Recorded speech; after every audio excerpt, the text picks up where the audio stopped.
नमस्कार मित्रों, आपकी आवाज़ न्यूज़ 24 में आपનું हार्दिक स्वागत है। આજના મુખ્ય સમાચાર પર એક નજર। સમા સંતોષી નગરમાં સોમવારે બપોરે ભેજાબાજ લૂંટેરાઓએ વૃદ્ધ દંપતીને ચૂંટણીમાં મતદાન કરવા ગયા હતા કે નહીં તેના પૂછપરછના બહાને મકાનમાં પ્રવેશી ચપ્પુની ધારે તેમને બંધક બનાવી રોકડ રકમ, સોના ચાંદીના દાગીના અને મોબાઈલ ફોનની લૂંટ કરી। તે લૂંટેરાઓને ક્રાઇમ બ્રાન્ચે ઝડપી પાડ્યા હતા। આજે 29 એપ્રિલ છે, એક દિવસ અગાઉ એટલે કે 27 એપ્રિલના બપોરના 2 વાગ્યાના અરસામાં ફતેગંજ પોલીસ સ્ટેશનની હદના સંતોષનગર સોસાયટી છે, જેમાં આ કામના ફરિયાદી ટીપી રાધાકૃષ્ણન કે જેમની ઉંમર 83 વર્ષની છે, એમના પત્ની સાથે 2 જણા એમના પોતાના મૂળ મકાનમાં રહેતા હતા। બપોરના 2 વાગ્યાના અરસામાં 2 ઈસમો દરવાજો ખટખટાવે છે અને એમણે વોટિંગ કરેલ છે કે કેમ એ પૂછપરછ કરતા દરમિયાન ફરિયાદીને ધક્કો મારી ઘરમાં પ્રવેશી અને એમને આ પત્નીએ બંધક બનાવે છે અને આ પતિ પત્ની પાસેથી સોનાની રકમો અને કેશ મળી લૂંટ ચલાવે છે। આ મતલબે ટીપી રાધાકૃષ્ણને ફતેગંજ પોલીસ સ્ટેશનમાં ફરિયાદ નોંધાયેલી। ગુનાની ગંભીરતા જોતા ફતેગંજ પોલીસ તેમજ ક્રાઇમ બ્રાન્ચની જુદી જુદી ટીમો જુદી જુદી દિશામાં કામ કરી રહેલી હતી। એક ટીમ આજુબાજુના સીસીટીવી ફૂટેજ ચેક કરતી હતી, બીજી ટીમ પોતાના અંગત બાતમીદારોનું નેટવર્કની દિશામાં કામ કરી હતી અને ત્રીજી ટીમ કે જે આ રોડ ઉપર જે કોઈ વાહનો આવ્યા હતા એ વાહનોની નોંધણી કરી અને કોના છે એ દિશામાં પ્રયત્ન કરી રહેલી। આ બધી જુદી જુદી ટીમો જ્યારે કામ કરી રહેલી હતી ત્યારે ક્રાઇમ બ્રાન્ચને એક ચોક્કસ માહિતી મળેલી કે એક એક્ટિવા ઉપર 3 ઈસમો આવ્યા હતા। એમાંનો એક ઈસમ બહાર આ સંતોષીનગર સોસાયટીના નાકે ઊભો રહેલો અને 2 ઈસમો આ ઘરની અંદર પ્રવેશેલા। જે ચોક્કસ બાતમી આધારે વધારે એનું નિરીક્ષણ કરતા એ બાતમીવાળા ઈસમો આઈડેન્ટિફાઈ થયેલા। હ્યુમન રિસોર્સિસ અને સીસીટીવીના માધ્યમથી એ વ્યક્તિઓ આઈડેન્ટિફાઈ થયેલા। ત્યારબાદ આ ઈસમો કઈ જગ્યાએ નોકરી કરે છે એ દિશામાં પણ પોલીસને હકીકત મળી અને એ હકીકતને વધારે સારી રીતે શોધતા 3 ઈસમો આઈડેન્ટિફાઈ થયેલા કે જે આ ગુનાનો અંજામ આપેલ। આ 3 ઈસમોને ક્રાઇમ બ્રાન્ચે ગઈકાલે હસ્તગત કરેલા છે। તેઓની સઘન પૂછપરછમાં આખો ગુનાનો આ ભેદ ઉકેલાયો છે। આ 3 ઈસમોનું નામ એક મુદસ્સર અહેમદ ઉર્ફે વાહિદ મીર, બીજો બલરાજસિંહ, ત્રીજો બલવિંદર સંધુ છે।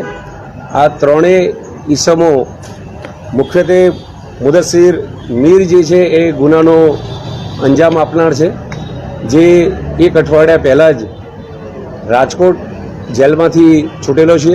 ચેન સ્નેચિંગ કરી અને 22 એપ્રિલથી જ હમણાં અહીંયા આવેલો છે અને આ છૂટ્યા ત્યારબાદ આ અન્ય આરોપી બલવિંદર સંધુના ત્યાં એની ઓફિસમાં છાણી રોકાયેલ અને આ બંને ભેગા મળી અને આ લૂંટનું તરકટ કરેલું। એના કામે આ મુદસ્સિર મીરે 2 દિવસ સુધી આ ઘરની રેકી પણ કરી હતી અને કયો ટાઈમ પસંદ કરવો કે જેથી કરીને લોકોની અવર જવર ના રહે એના માટે એણે આ બપોરનો સમય પસંદ કર્યો હતો કે એ રોડ ઉપર બપોરના સમયે કોઈ પણ મુવમેન્ટ એ કલાકોમાં રહેતી નથી। આ વ્યક્તિને પણ પસંદ કરવામાં એમણે એ જોયું હતું કે ઘરની અંદર ઓછામાં ઓછા લોકો રહેતા હોય અને વધુ મિલકત મળી આવે એવો આશયમાં પણ એમણે આ રેકીમાં થોડું ધ્યાન આપેલું।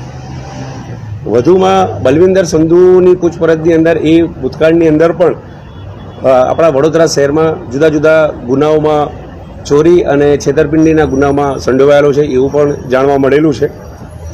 આ આખી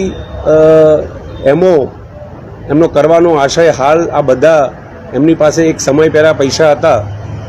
બલવિંદર સંધુ જે છે એ ટ્રાન્સપોર્ટની અંદર કામ કરતો હતો અને પૈસેથી સુખી હતો। આ જે બલકારસિંહ છે એ અમૃતસરી કુલચામાં 4 વર્ષ સુધી નિઝામપુરામાં નોકરી કરીને છેલ્લા 2 વર્ષથી નીલાંબર સર્કલ પાસે નોકરી કરે છે. હાલ એની પાસે પૈસા નથી.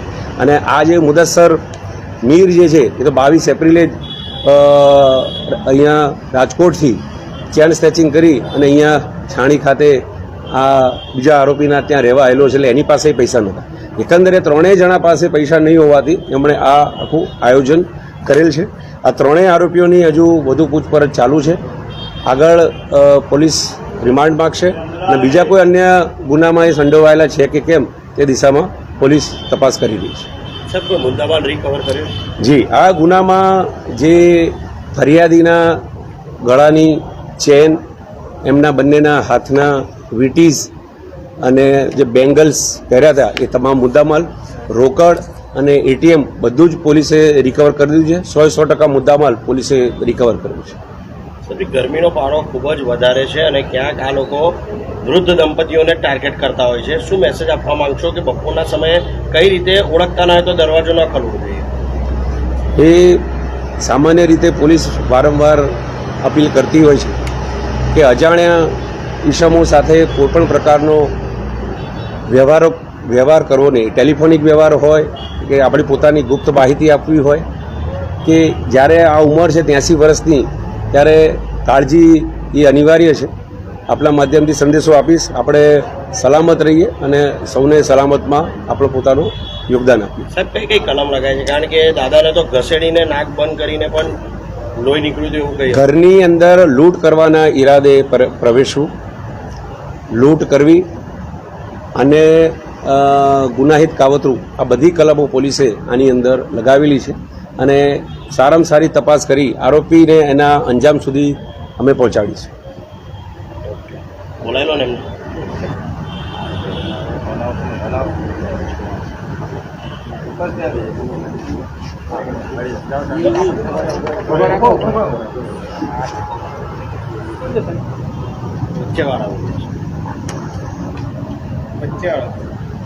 ये वोटिंग में पूछा जाएगा.